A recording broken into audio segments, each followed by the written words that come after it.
Title: he was about to give up on God. Then one confession changed everything. This was the last place he ever thought he'd return to. He stood at the entrance, frozen. The church smelled the same. Old wood, faint incense, silence that felt almost too loud. You don't belong here, not after everything. He almost turned around. Actually, he wanted to, but something kept his feet planted there. Because tonight was the night he had almost given up on God completely. His name was Daniel. There was a time when faith was simple. Sunday Mass with his family, quick prayers before meals, a quiet belief that God was there. But life didn't stay simple. College came, freedom came, and slowly so did the distance. It wasn't one big decision. It never is. It was small things. Skipping Mass, ignoring that quiet voice inside, making choices he knew weren't right, but didn't want to stop.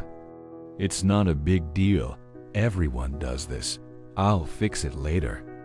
God understands, right? But later never came. Instead, things got worse. Relationships that broke him. Decisions he regretted the moment they happened. Moments where he looked at himself and didn't recognize the person staring back. And the worst part? He knew. He knew when he crossed lines. He knew when he ignored his conscience, and over time, that knowledge turned into something heavier: guilt, shame. The kind that doesn't just sit on your shoulders. It buries itself inside you. God wouldn't want me back, not like this.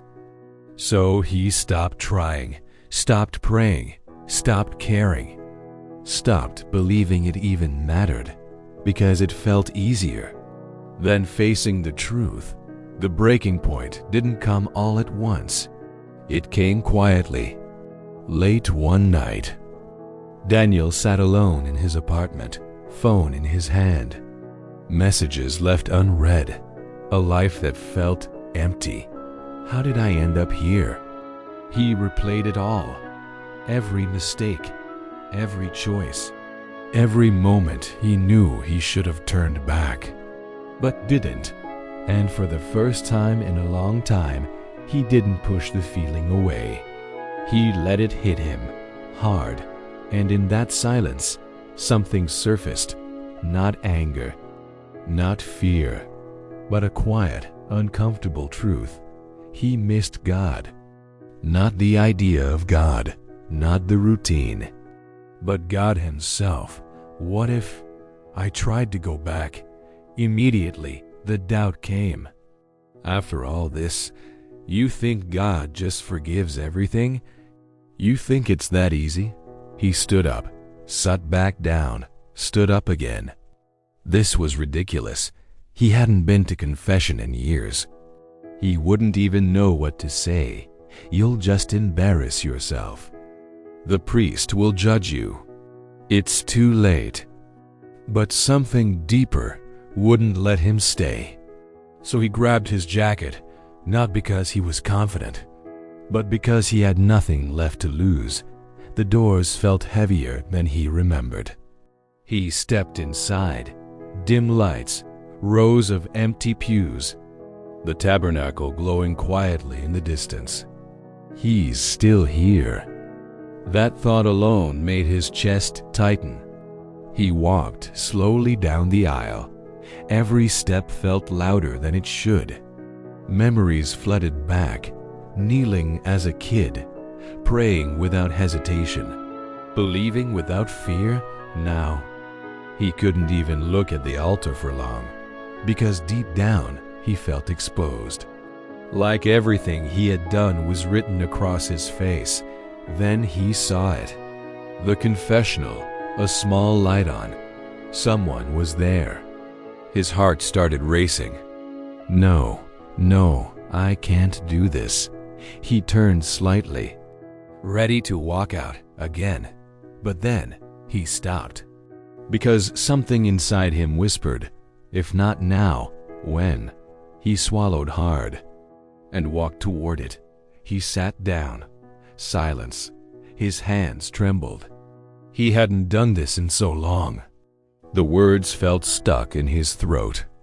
Then finally, bless me, Father, for I have sinned. It's been years. He expected a reaction, surprise, disappointment, something.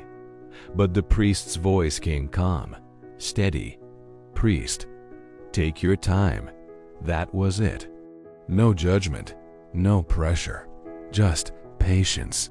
And somehow, that made it harder. Because now he had nowhere to hide, so he started. Slowly at first, then more honestly, then completely. He spoke about the years he walked away, the choices he regretted, the person he had become. His voice broke at times. He paused, struggled, but he didn't stop, because for the first time, he wasn't pretending. This is who I am. This is everything. Then silence. He waited, heart pounding, bracing himself. Priest, you've been carrying this alone for a long time. That sentence hit him harder than anything, because it was true. Priest, but you were never meant to carry it alone. Daniel felt something shift, not fully, but enough. Priest, God hasn't turned away from you, not once, after everything. Priest, you came here tonight. That matters. A pause.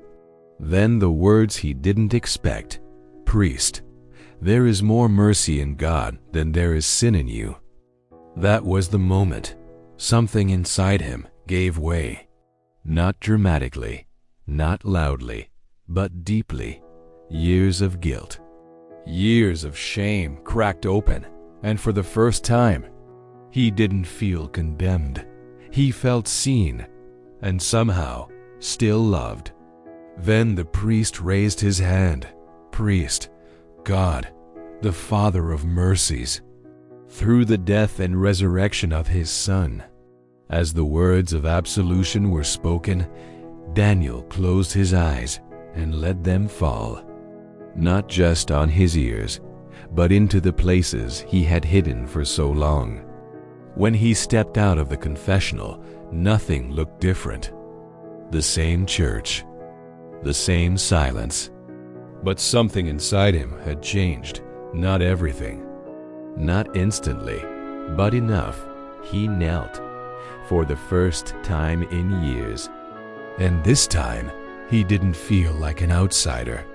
He didn't have perfect words, didn't have some grand prayer, just honesty. I'm still here if you still want me. And in that quiet moment, there was no voice from heaven, no dramatic sign, just peace. A kind of peace he hadn't felt in years. Not because his past disappeared, but because it no longer defined him. Daniel didn't walk out of that church as a perfect man. He still had struggles, still had habits to break, still had a journey ahead. But he walked out different, not because he fixed everything, but because he finally let God meet him in the middle of his brokenness. And that changed everything. Because the truth is, it was never about how far he had fallen. It was about whether he was willing to come back. And maybe someone watching this right now feels the same way he did. Too far gone, too broken, too late. But it's not. It never is. Because no matter how long it's been, no matter what you've done, the door is still open. And mercy is still waiting. Sometimes the moment you think you've lost God is the very moment He's calling you back home.